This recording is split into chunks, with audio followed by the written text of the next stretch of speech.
Preciso que leias isto. Um livro novo. Muito mais do que isso. É uma bomba na mentalidade dos nossos amigos conservadores. Poesia homoerótica, cara pessoa.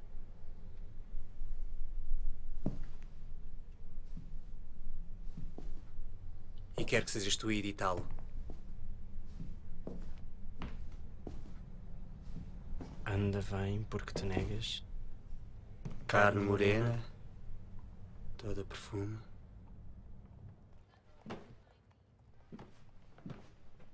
Quando saí, eu sabia que seria a última vez com Fernando. Que o que tinha ficado por dizer não mais seria dito.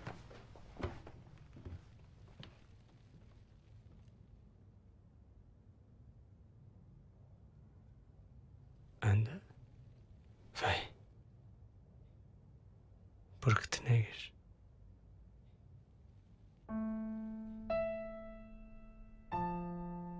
António.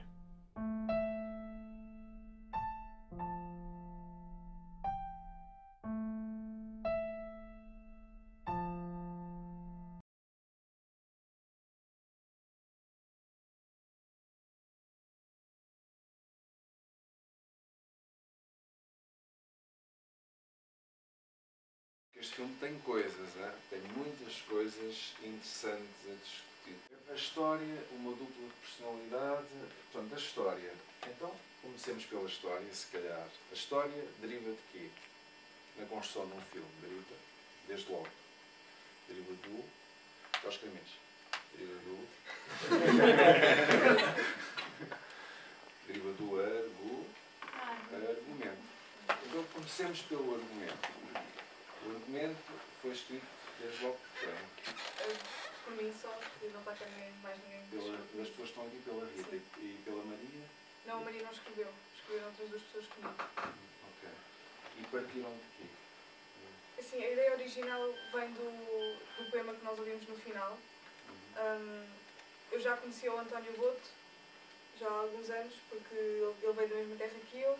É um poeta... Era Concavada. Sim, que é Berta Brandes. Eu não sou da Concavada, mas sou da Brandes. E era um poeta que me era familiar.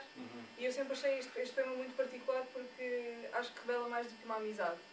Pronto, e a partir daí foi uma construção. Eles têm realmente uma relação pessoal, o Pessoa com o António Boto. Eles eram amigos muito próximos. E a partir daí foi um bocadinho uma pesquisa. A ideia surge a partir do poema, simplesmente. E pesquisa? Que pesquisa que fez? Depois para encontrar que coisas? Depois é assim, fui à Casa Fernando Pessoa, foi um apoio fundamental para perceber bem quem é que era o António Boto na vida do Fernando Pessoa. Essa pesquisa passou mais por aí, nem tanto, o António Boto não sabe muito, sabe-se aquilo que ele escreveu, depoimentos de outros poetas, mas não há propriamente um registro documental sobre o António Boto. Então a pesquisa foi mais na Casa Fernando Pessoa, foi a partir daí que fomos construindo, também pensando como é que podíamos tornar a história mais interessante. E o que é que se passa exatamente nesta história? Alguém consegue dizer? Desde logo há esta questão, pronto, óbvia da relação, portanto, homossexual entre o António Boto e o Fernando Pessoa. Não é? Há esta novidade, não é? Esta coisa, este grão de areia, não é? Portanto, esta pequena provocação, digamos assim, não é? Na coisa, porque aí isso é não tem não encontrou nenhum facto sobre isto, não é? Não. Nós temos, o único facto histórico que temos é que realmente o António Boto, embora fosse casado com uma mulher, namorou com vários homens.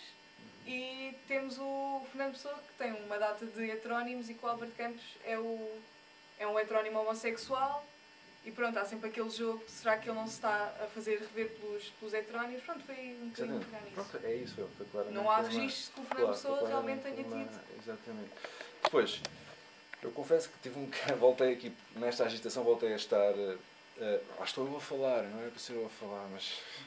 Eu estava um bocadinho distraído em relação realmente à história que o filme contém. Pronto, a culpa minha, porque se tivesse com uma atenção mais nítida, certamente apanharia. Portanto, eu não sei exatamente, quanto à intriga, o que é que o filme contém. Alguém apanhou? a intriga. Portanto, a história, o princípio, o meio e o fim. O que é? Qual é o facto da coisa? O facto é mesmo a relação ou é o quê? Acho que é a quebra, a relação que eles têm um com o outro. Mas como é que isso aparece? Aparece como o quê? Como uma vontade de alguém impedida por outro? Como é que... Quer dizer, Perdi não, um bocadinho nesse sentido. também não apanhou isso. Não é? Há coisas, se calhar... Eu não sei se isto é uma percepção de todos. Se calhar há coisas que... e não sei se é requerido da vossa parte, não é? Há coisas que se calhar em termos de intriga não são, como é que se há de dizer, explícitas, não é? Evidentes, não é? Não sei. Como é que vocês trabalharam e qual é, por exemplo, do ponto de vista, continuando agora com a Francisca, não é? Porque Rita. a Rita, desculpa. Mas tem cara de Francisca, se calhar. A Rita, porque das pessoas que escreveram é só ela, não é? A Rita já me disse. Portanto, se tivesse que, portanto, dar conta da intriga do seu filme, como é que a apresentaria? Não é? É assim, eu, tendo escrito o argumento, tenho a perfeita noção que, muito pela duração que eu tinha de ter, porque tinha de ser uma curta-metragem, a primeira versão que escrevi com os meus colegas dava para 17 páginas, pronto. Era muito mais elaborada. E se calhar nós perdemos um bocadinho por termos reduzido aquilo tudo, compactado tudo. Claro que o nosso objetivo era dar mais a entender. O nosso objetivo era mais fazer criar no espectador qual seria a reação do Fernando Pessoa, como é que o Fernando Pessoa reagiria. Porque ele, de repente, o António Boto não sabe, ele é o voz-off inicial. Ele não sabe se ama o Fernando Pessoa ou se ama aquele heterónimo. Pronto, e era a intriga é eles tentarem resolver aquela situação. Porque é que eles, de um lado, têm uma história de amor por cartas e por outro é uma história de amizade. Mas será que não há um momento em que isso se confunde? Pronto, e era um bocadinho trabalhar isso. Pois, exatamente, é isso que não passa propriamente, não é? O que passa justamente desde logo, acho eu, é aquilo que a Joana mencionou, não é? A questão da dupla tem a ver com isso, que aliás tem a ver com isso, não é? Isso passa porque evidentemente há aquela confusão final, chamemos de confusão, não é? Sim. Do Fernando Pessoa e aparentemente, portanto aí há a condução portanto, na ideia do argumento, eventualmente, e na realização. O António Boto também não é nada com ele, não é? O António Boto não tem nada a ver com a impressão, com a confusão do Fernando Pessoa, não é? Portanto, é uma ideia, é um desencontro absoluto que quis criar no final entre os dois, não é? Sim, o objetivo era Sim, esse. sim. Eles nunca se revelam. Pois. Um não é capaz de admitir que pagou uma prostituta para aceitar na cama com o Fernando Pessoa e o outro não é capaz de admitir que se lembra daquele beijo e que realmente entre eles há qualquer coisa que tem de ser explicada, que tem de ser entendida. Mas também nem o Boto admite o Sim, beijo. o Boto também não admite. Exatamente. Pronto, é um jogo, continua sempre a ser um jogo. Por acaso, há essa coisa da prostituta. Eu lembro-me de um amigo meu, professor vosso, me falou, vês aquela coisa da prostituta? Tu soubeste que era prostituta, não sei o quê. E isso aparece a alguém... quer dizer, eu fiquei sem saber, de facto. Eu pensei que fosse uma mulher e... Uma mulher qualquer, uma amiga, uma namorada, etc. Não sei, vocês pensaram que era uma prostituta? Sim.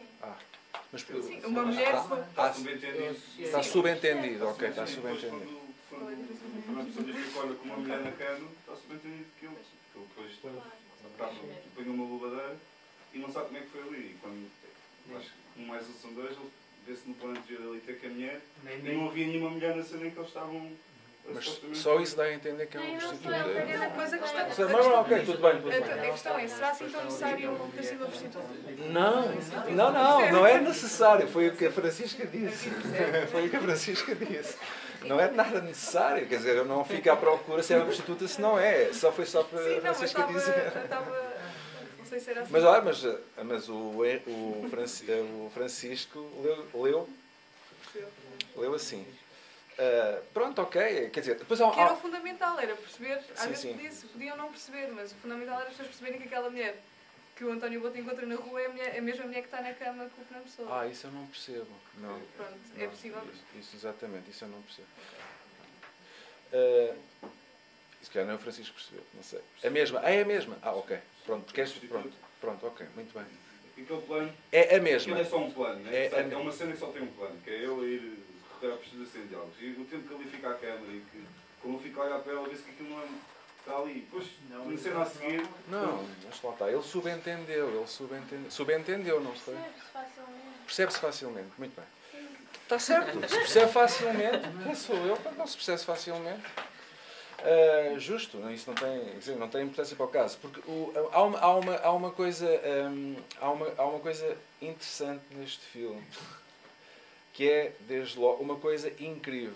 Tem uma coisa excelentíssima, tem uma coisa acho eu, pode rivalizar com qualquer coisa que nós vemos na televisão de época. Isso este filme tem. Eu diria mesmo que raramente se vê qualquer coisa na televisão com este nível com este nível de trabalho. Quer dizer que não, as coisas na televisão não estão a ver. Portanto, isso é excelente, não é?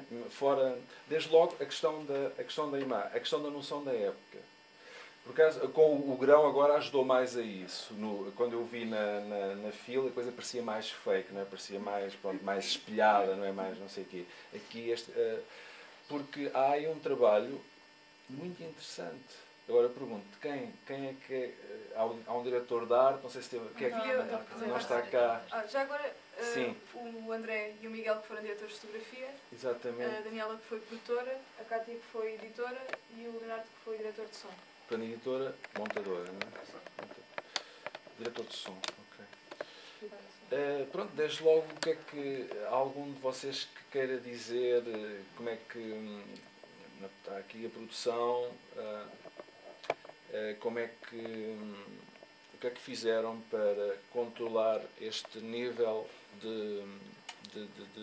digamos assim, de realismo epocal, não é? Sem parecer forçado, sem parecer ao lado, como normalmente, não é? Acho que se pode dizer normalmente, aparece, não é? Nos produtos televisivos, não é? Não sei. Não sei se isso foi uma coisa que vos tocou, não é? O facto disto ser claramente, é uma coisa que pronto, representa outro tempo, não é? Que não é o nosso, é feito aqui na escola e ninguém fica, quer dizer, com um grão no sapato em relação a isso, não é? A coisa funciona e mais do que funciona, é interessante, não é? Não sei se querem dizer alguma coisa.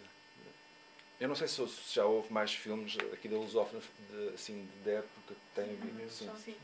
O Tenente, a Morte Pois, exatamente. E, bom, há diferenças. Não estão aqui as pessoas do Tenente, não vamos escolher, mas há diferenças. Mas também, Sim. não sei pelo que vi, o Tenente... A vontade de bombar, que é uma coisa que é um valor de produção imenso. Mas Nunca ninguém filmou ali. Mas está a falar de? do Tenente. Ok. Nós tentámos também. Aquilo deve ser complicadíssimo. Sim, 2.500 euros por dia. Com desconto. Meus amigos, vá lá. Questões aqui, portanto, digam-me o seu nome. Diretor de fotografia, ao diretor de fotografia, o que é que se interessa aqui mais por fotografia, aqui dos alunos do primeiro ano?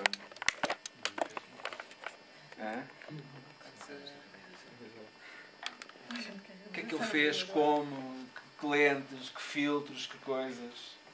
Querem saber isso? Que câmara, que câmara que utilizou? câmara, exatamente. Posso falar do grão? O grão. O grão, exato. A câmara e o grão. O grão de bico.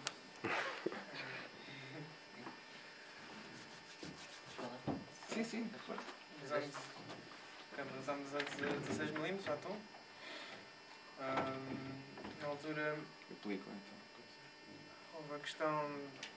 Nós não decidimos qual era a câmera que íamos usar, não é? Não. Depois, como era da época, deram-nos essa prioridade.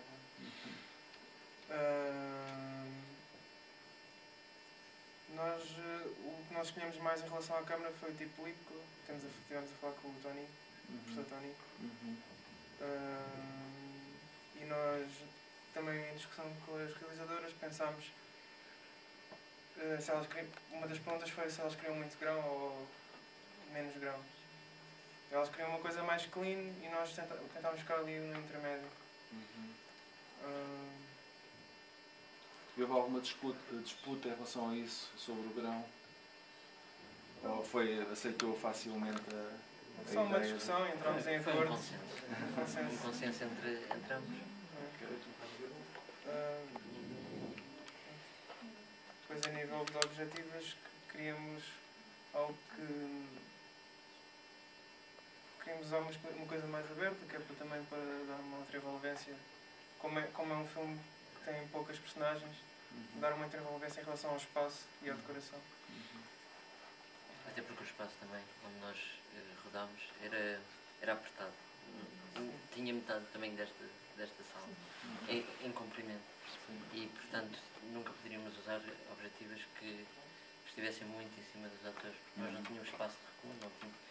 E sempre também achámos que deveria se aproximar mais ao que o olho humano vê, não estar mesmo sempre em cima, sem a profundidade de campo.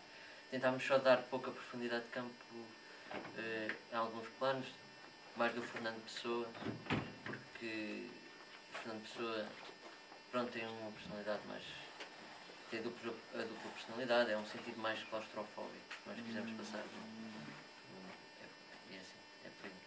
Mas a questão da cor, o que é que vocês podem dizer acerca da cor deste filme? Acham que é um filme que joga muito numa espécie de pluricromatismo, ou que tem uma uniformidade e que se sente que há ali um estudo numa variação mais concentrada, digamos assim, uma variação cromática mais concentrada? Acham que há ali...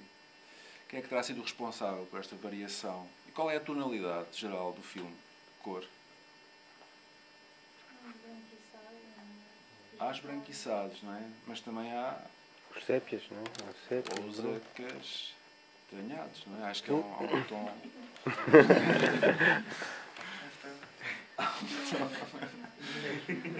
Não estou a brincar, então isto é só para... exatamente, e essa cor, quem é que pensou nisso, ou quem é que foi, digamos assim, quem é que levou a coisa para aí? Nós e a direção de arte. Direção de arte, não está aqui. Não está aqui, é bem. Depois, na questão da produção, como é que descreve o seu trabalho, o processo, as alegrias e as dificuldades? Muitas dificuldades, muito trabalho. Tivemos alguns Desculpe, como é problemas. que se chama? Daniela. A Daniela. Tivemos alguns problemas em encontrar os decors certos, os atores certos. Tivemos um tempo de pré-produção gigante. Tivemos algumas dificuldades também em relação à equipa, etc., mas que depois conseguimos resolver. Mas foram muito mais alegrias do que correto. Qual foi a maior alegria que teve com o seu trabalho? Ver o filme feito, sim. Sim.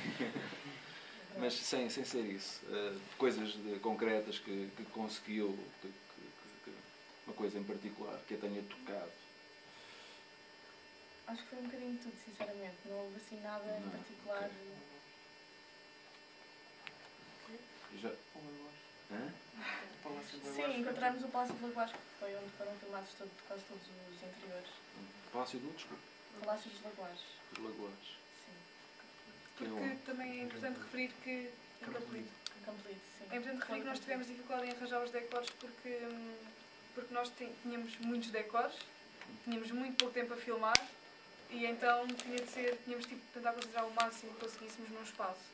Então estava complicado, fomos a vários sítios e depois ou os sítios não tinham as características da época ou eram muito caros, foi como aconteceu com o Bombarda. Por isso é que nós demorámos imenso tempo a encontrar decors. Deixa eu ver mais uma vez só uma pergunta, enquanto realizador do filme. Preocupou-se, digamos assim, mais com o quê? Pronto, se de facto houve este mais, não é? Com o quê? Mais com a questão da relação dos movimentos da câmara com o espaço e com os atores, enfim, ou o próprio trabalho dos atores? Eu e a Maria, quando decidimos o que cada uma ia estar mais em foco, eu ia ficar com os atores e a Maria com a parte mais técnica. Dividiram. Pronto. Claro que houve alturas em que não dividimos. Nós, felizmente, e isso é uma das coisas que eu aconselho vocês que são do primeiro ano e que um dia vão estar no terceiro, se vocês realizarem mesmo, terem alguém que realizem com alguém com que vocês se entendam. Que vocês tenham mesmo uma grande capacidade de saber ceder, não ser orgulhoso. E eu, nesse sentido, tive muita sorte. Eu dou muito bem a trabalhar com a Maria e nós conseguimos combatar tudo o que pudessem ser falhas nesse sentido. Mas sim, eu fiquei mais com a parte dos atores e ela mais com a parte técnica. Voltando ao André, qual foi a coisa que mais digamos assim, que mais te orgulha? Ao encontro no trabalho, aquilo que de facto, o que ficou a saber com o trabalho? Às vezes é tudo, não é? É a experiência, não sei o quê, mas às vezes há uma coisa pequenina, concreta, que é, e que nós ou não queremos dizer, ou...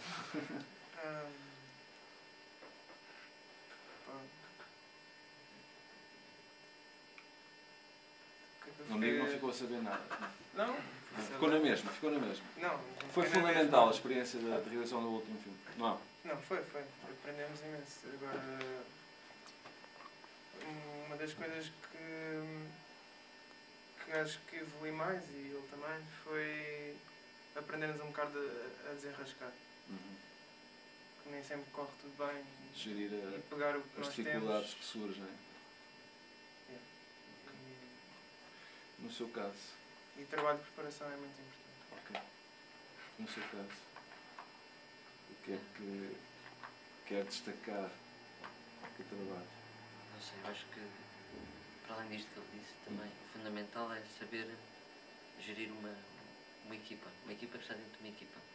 Porque nós, sendo diretores de fotografia, temos que gerir uma série de departamentos. E eu acho que, por vezes, o que pode ser mais difícil ou mais fácil, depende, é gerir esses elementos, ou os chefes dos departamentos.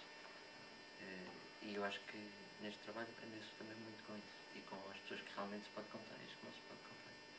Pois é, uma questão importante, que é algo que acontece muito, que às vezes as pessoas guiam-se um bocado pelas amizades e nem sempre é a opção certa. E nós tentámos, claro que dávamos bem com toda a gente, mas não foi essa a primazia.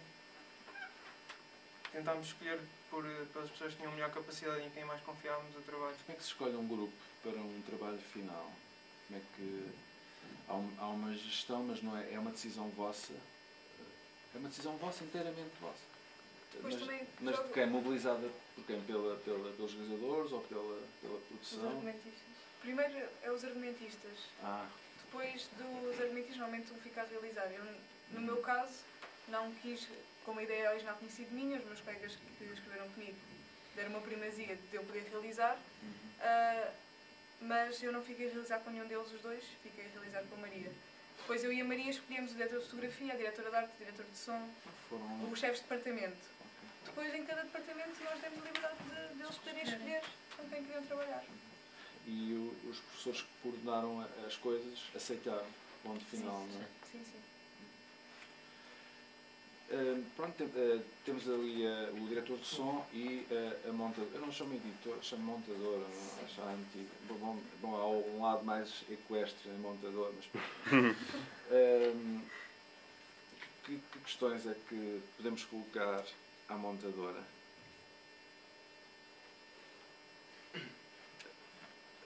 Joana, quer colocar uma questão? Sim. Sim, assim, este é o primeiro processo, que é a organização do projeto, que tinha um assistente, que foi o Miguel, por acaso.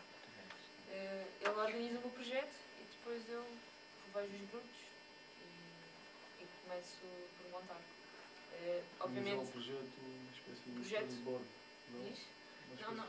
Sim, através do storyboard, ele organiza o projeto com a montadora, cria os clipes, sincroniza o som e depois olho para aquilo e começo a criar a minha primeira sequência e depois vai evoluindo, não é logo uma sequência. Neste projeto eu cheguei a ter, não sei se foi 15 sequências, eu fiz 15 sequências até chegar ao produto final. Basicamente isso. E, obviamente o Miguel também me ajudou, as realizadoras estiveram comigo, os DFs também, até chegarmos a um consenso. A questão do som, o que é que se pode... Que problemas é que encontrou aqui? Porque filmou quase sempre um espaço fechado, não é? O maior problema que tivemos em todas as rodagens foi eliminar sons que não sejam de época, não é? E esse foi o grande problema. Obrigou a rodarmos muito à noite, para termos menos carros a passar na rua, a parar trânsito, e houve também um grande trabalho de captação antes, para garantir as ambiências. Passei muitos dias a ir para a Alfama, gravar em que seja elétricos, andei a gravar carros antigos. Pronto, basicamente o que eu queria era garantir todas as ambiências à partida para a rodagem. Que não tivesse a depender das ambiências em rodagem, porque poderia não ser o que eu queria. Consegui aproveitar algumas coisas, sim, nomeadamente no exterior, quando começa o filme na Rua Anchieta, ali na Baixa, no Chiado. Consegui aproveitar umas coisas, mas basicamente foi tudo captado antes e depois. Fomos obrigados a dobrar em alguns sítios, em algumas partes do filme nota-se mais, outras menos. Obrigados porquê? Porque nem sempre é fácil pedir aos atores para falar mais alto. Independentemente da posição da percha ou de termos um lapela, nem sempre isso conseguimos chafar com isso, não é? E um dos atores estava bem captado, estava tudo certinho, só que depois quando se começava a montar com o outro ator, realmente não Esse foi o grande problema que tivemos. Esse foi o grande problema. Eu assisti a um telefonema de um problema deste filme sobre o som. Sim, claro. Era esse. Houve esse stress, sei lá, mente. Não é que tenham descurado esse aspecto. Não foi de maneira nenhuma descurado. Em rodagens eles andavam de panchufas. O ator, ele é que esteve mais presente nessa parte, mas acho que o ator recusava-se a falar mais alto porque afetava um bocado a performance dele. Foi mesmo complicado. Os níveis ficaram muito baixos em relação ao outro. Pois, e tinham que fechar o quadro, não é? Para a peste não aparecer. Mas isso nunca obrigámos, nunca pedimos. Podem pôr a peste mesmo. Tivemos aqui durante 4 semanas talvez o maior captador de som português, o maior perchista, o Ricardo Leal, não é? É incrível que ele estava... Estávamos aqui a fazer um trabalho com um quadro muito apertado. É incrível que ele estava com o microfone mesmo junto da... Sim, a ideia é sempre essa. Esse é o objetivo.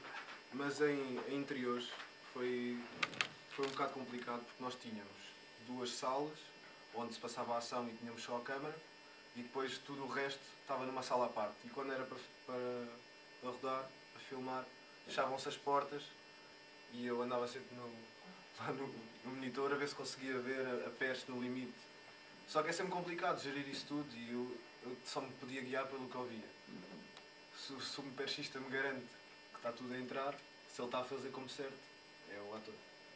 E realmente houve esse problema. E isso obrigou a dobrarmos os dois e a dobrarmos os 2 atores, o que também depois se tornou um bocado mais fácil na mistura. Conseguimos ter outras coisas. Mas acho que sim, não correu maravilhosamente, mas ficámos contentes com o resultado. Não sei se tem alguma coisa a dizer em relação ao som que ouviram. Não sei.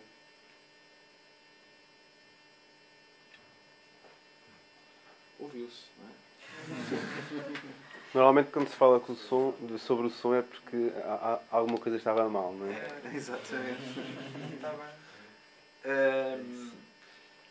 Uma coisa que disse aí que tem a ver com um aspecto fundamental, não é? No trabalho dos filmes é a relação com os atores, não é? Portanto, questões. Quem é que escolheu e porquê estes 2 atores? E depois na questão da gestão. Portanto, na realização, a Rita estava a par do problema, não é? Do problema da voz baixa, se calhar. E portanto, se calhar procurou fazer com que o ator falasse mais alto. Sim, mas não vai. Isso foi tentado de todas as Não, maneiras. fui eu, foi ele, foi a Maria, mas não deu. Não deu. E houve mais questões nessa relação com os atores, à parte disso? Os atores foi outra particularidade deste projeto, porque nós íamos filmar num domingo e, salvo erro, na quarta-feira antes é que nós tivemos a confirmação dos atores. Se calhar foi porque pensámos demasiado alto e quisemos tentar atores mais comerciais. Tivemos uma data de hipóteses, contactámos uma data de hipóteses, até que um mês e meio antes da rodagem, decidimos que íamos fazer casting, porque tinha de haver planos B. E acabaram por aparecer os atores que estão no filme, que para mim e para a Maria não são os ideais, mas que, pronto, fizeram o trabalho deles. Um deles foi um porreiraço, foi brutal no nosso projeto. O Boto ou a pessoa? O Boto. Ajudou-nos imenso e teve uma paciência enorme. Se calhar metade dos atores tinha ido embora, mas ele teve muita paciência. Com outro ator já foi mais difícil, porque era difícil conseguir chegar ao pé dele e pedir para fazer qualquer coisa, não era muito acessível. E pronto, foi esta a situação. Pois. Então eu ia pensar. E que atores é que tinham pensado para estes dois papéis? Estes atores, eles são... Não, um é mais de teatro e o outro teve a estudar imensos anos em Paris e voltou há pouco tempo. Pois, o que faz de Fernando Pessoa parece aquele Sim, ator que já fez de Fernando Pessoa aqui há uns anos. Como é que ele se chama? Não me lembro. Acho que fez de Fernando Pessoa, por exemplo, no filme do João Botelho, Conversa Acabada. De propósito, viram Conversa Acabada? Bom, exato. Quais eram os atores então que tinha pensado para mim? Sim, de que eu me lembro. De Paraboto era o Pedro Lamares. E um que é o Filipe Duarte. Filipe Duarte, acho que é este o nome. E para Fernando Pessoa era o Sérgio Praia. Isto é o que me estou a lembrar agora, porque existiram mesmo E porquê é que eles não quiseram? Ou porquê é que não os conseguiram? Houve várias respostas. Uns porque trabalhavam em televisão ou estavam em algum projeto e não podiam. Outros porque não faziam mais curtas para faculdades, porque já lhe tinham falhado uma data de vezes. Não sei, se calhar houve alguns que não queriam fazer um filme, que não sei se é normal, se não, mas pronto. Sim, pronto, pode não ter a ver com isso, mas aqui havia, por exemplo, uma questão do beijo explícito, não é? Portanto, é a primeira vez que há um beijo destes aqui na lusófona, portanto. Quer dizer, não há de ter sido a primeira vez, mas no filme, em filme. Foi vossa? A escolha do plano, contra a luz? Sim, a partir também de nós e da realização. Francisco, você não é? Vou só ler no instante.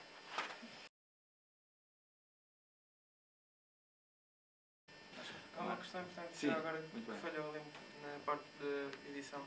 É que o filme foi reconstruído na montagem. Reconstruído como? Desculpa. O guião era diferente do resultado final. Atenção, isso não é normal. A montagem tem que ser o guião. A rodagem não é o guião. Como é que a montagem tem que ser o guião? Sim, mas acaba por mudar tem que ser, mas neste caso... A montagem é uma montagem sobre a rodagem. Atenção, montagem sim, mas acabou por mudar um bocadinho... Atenção, isto é normalíssimo. Isto é mesmo o trabalho das coisas. Tinha que ser uma coisa muito orientada para que fosse... Orientada de uma certa maneira, não é? Para que fosse... Aliás, a rodagem tinha que ser orientada de uma certa maneira para que a montagem... Bom, mas não, ok, não estou na aula, ok. Tudo bem. Sim, mas diga. Por acaso, a mim nunca tinha acontecido. Mas, pronto, mas meu caro, sobre isso, cito o Tarantino. Tarantino, o que é que ele dizia? Dizia que o argumento é a primeira versão da montagem e a montagem é a última versão do argumento. Portanto, o argumento não acabou, só acabou na montagem. É por isso que eu só dizia montador, não é montador. Tarantino só monta filmes com uma mulher. Não sei se é essa a razão, mas explica tudo. Não, mas ok, tudo bem. Sim, mas fez bem em dizer isso, porque é um aspecto importante e às vezes há ideias feitas acerca disso. Às vezes prendem-se muito ao storyboard. Exatamente. Não estou contente, porque acho que é interessante voltar a fazer isto e pensar isto de uma outra maneira. Portanto, estou muito contente por estarem aqui, por terem aceito isto. E agora, era interessante, não vamos fazer, mas era interessante voltarmos a ver o filme e voltarmos a conversar convosco, não é? Pronto, as pessoas tinham uma outra relação, partiam de coisas que vocês acabaram de dizer e fazia só uma sessão, mas perfeitamente com o vosso filme. Gostei muito da vossa presença, de vocês todos, acho que...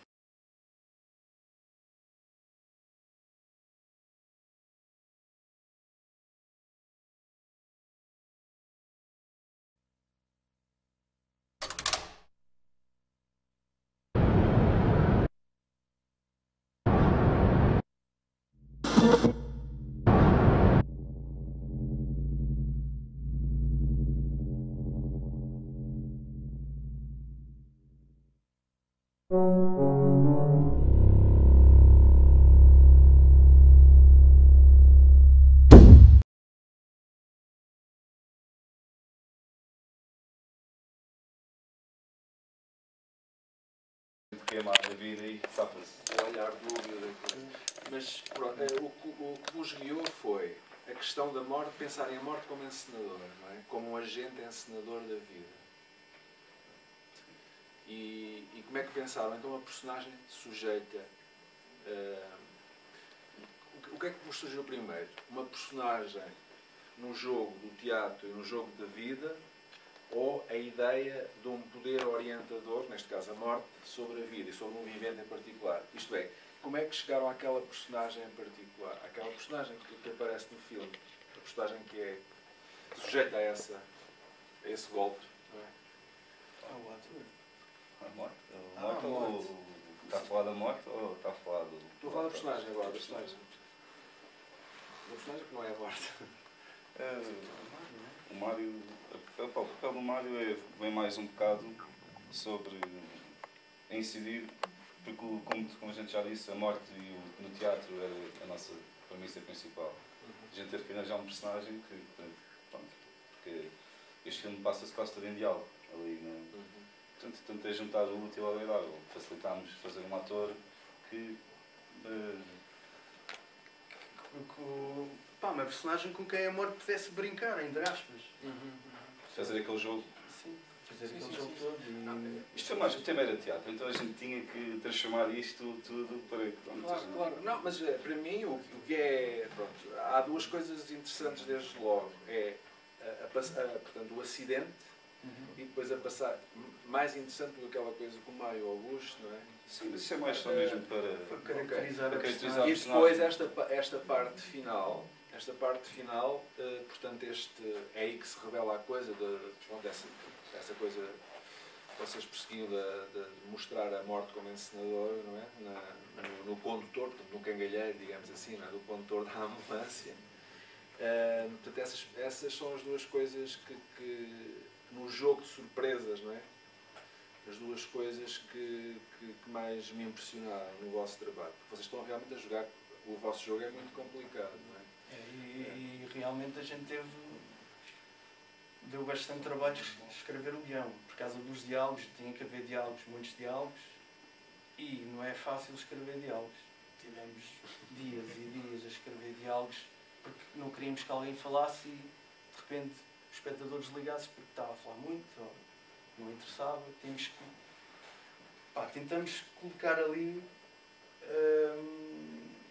como no fim, os twists, trabalhamos isso muito para ali é entra a questão da audição. De repente, não é? Ele tem um acidente e está numa audição, não é?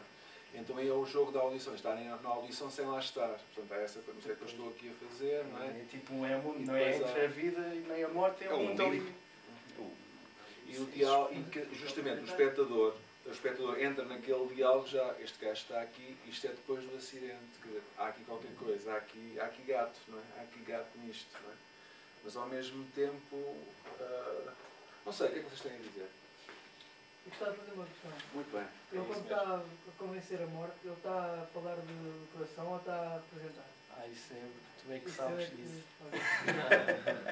É mesmo isso. Ou acreditas dele ou não acreditas. Quer dizer, aquele plano Mas ele dele consegue a enganar rir-se a no morte, final. então. Sim, mas ele quer se safar, ninguém quer morrer, não é? Mas consegue enganar a morte. Não sei. A Mas morte. é o que ele diz naquele plano. Ninguém engana a no fim- morte. no- quando ele está na Nós ambulância. somos.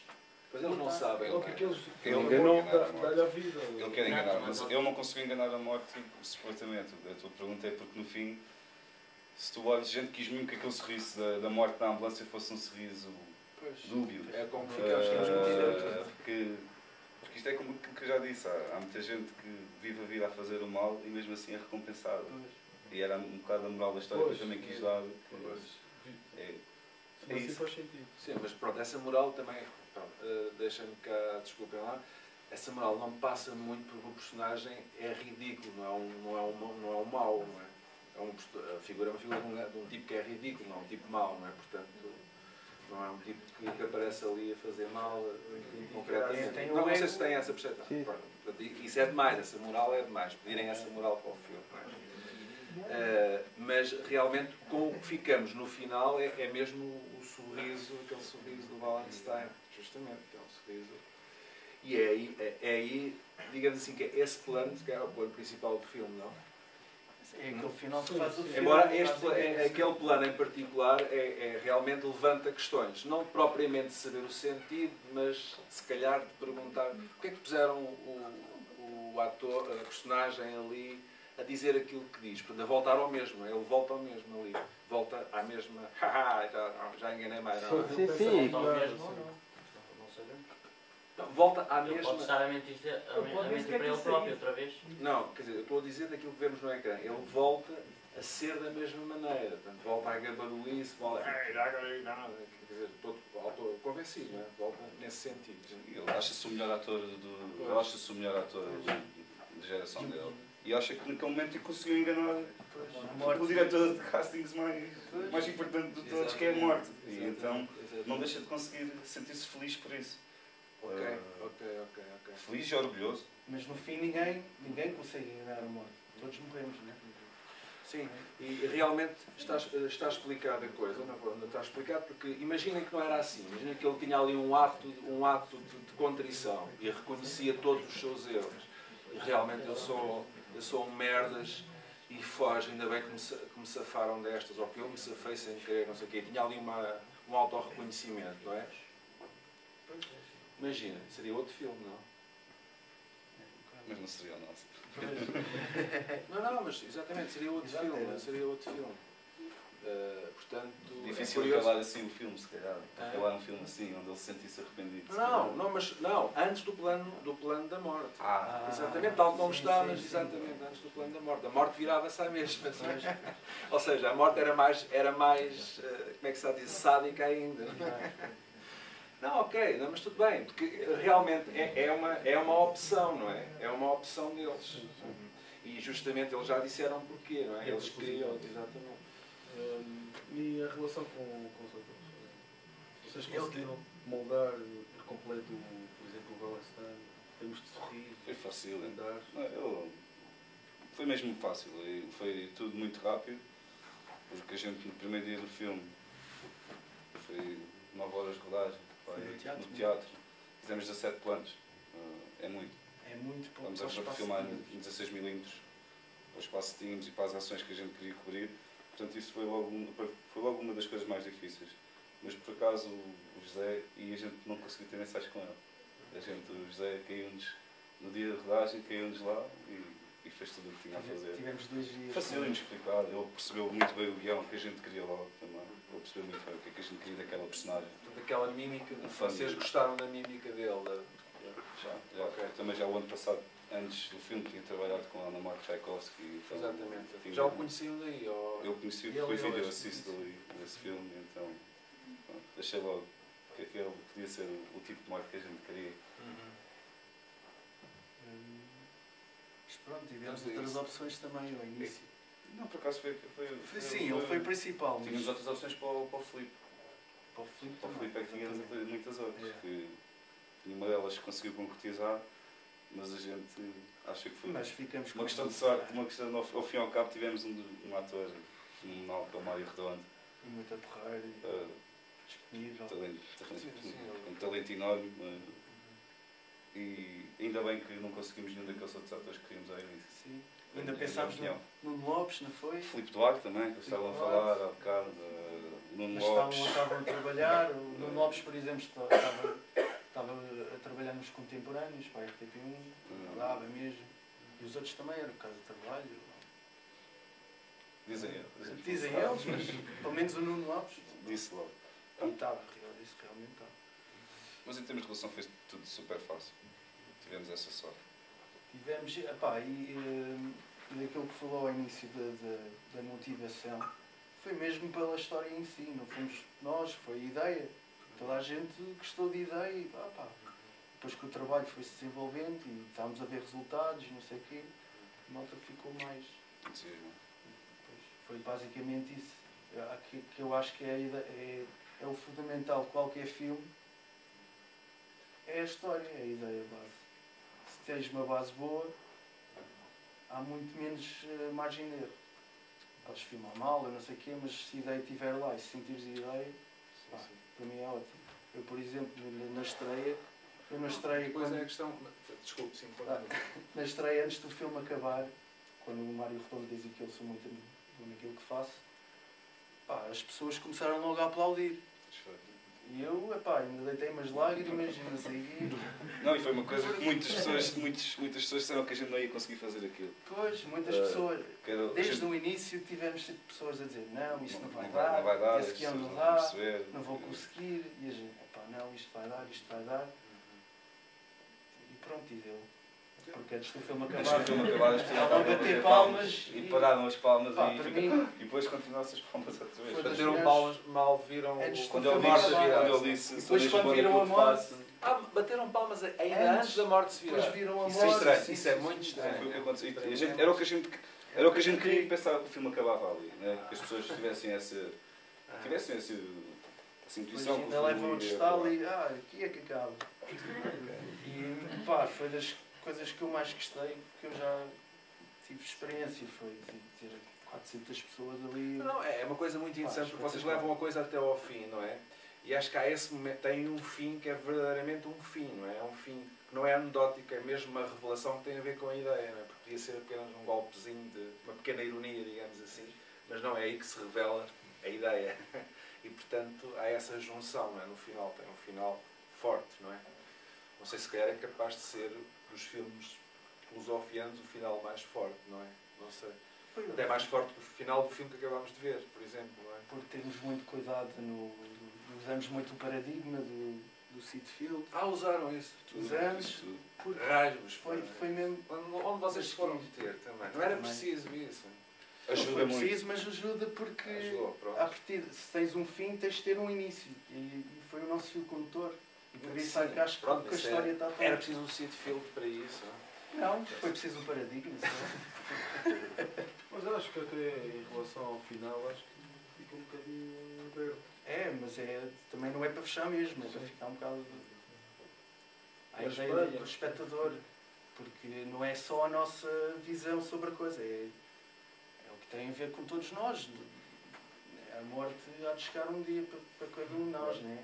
E ficou aberto por causa disso, porque a vida.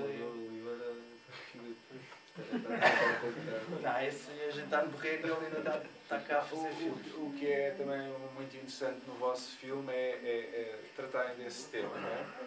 Que é um tema que mete medo, não é? É um tema que mete medo e, portanto, é um tema que pode ser triste, pode ser trágico, pode ser terrível, portanto, dentro dessa onda de significados. Vocês tratam, portanto, é esse desconcerto da comédia, que pode não ser um ponto a favor do vosso filme, não é? Atenção, estou a dizer isto, estou a desconstruir um bocadinho a coisa, não é? No final acaba-se por, digamos assim, ir ao encontro de alguma maneira da vossa ideia, mas ela não aparece como terrível, não é? Não aparece como terrível. Ou vocês acham que aparece? Não aparece, não é? As pessoas batem palmas. Ela é uma morte que não é terrível, mas que mete... é explícito, Não, é não há explícito esse no que jogo. aquilo pode acontecer se eu perder aquele jogo. Eu posso ser até, mas se tu falhares, vais morrer. E isso aí foi o que bastou. A gente quis mesmo uma morte, um funny kind of guy, como a gente diz, funny kind of death. Não, mas aí é curioso, né? Acho que o vosso risco, a vossa tenacidade tem um valor incrível, tem um valor, e a concentração do vosso filme. Não é? Eu acho que, quer dizer, vocês deviam, por exemplo, ele imediatamente tirava o Mário Augusto dali. Aquilo ali é mesmo. A gente teve medo com que. Não foi para meter o Mário Augusto. A gente meter o do Mário Augusto era só para. Porque a montagem que este filme tem não era a montagem inicial. A primeira cena começava mesmo. Não era a montagem inicial, como é que se entende? Storyboard, como a gente filmou. Mas vocês têm os a priori. Vocês têm montagens antes de haver rodagem? Têm montagens antes de haver rodagem? Storyboard era tudo. Está bem, mas essa é uma montagem. Existe antes de haver rodagem. A montagem, não, quer dizer, Não, mas eu vou-te explicar. Porque há aqui uma certa. Porque a primeira cena. Temos que combater isso tenazmente. A primeira cena deste filme era só para ser do Mário Augusto com o Mário Redondo. E não intercalar com o carro. Portanto, o filme começava assim. Ou seja, era para ser. Para ficar logo ali. Para o público, que este gajo é um dos melhores atores. Portanto, isso foi logo uma maneira da gente querer agarrar o espectador. Este gajo é um ator português e é um dos melhores. E caracterizar, porque foi só com esse intuito.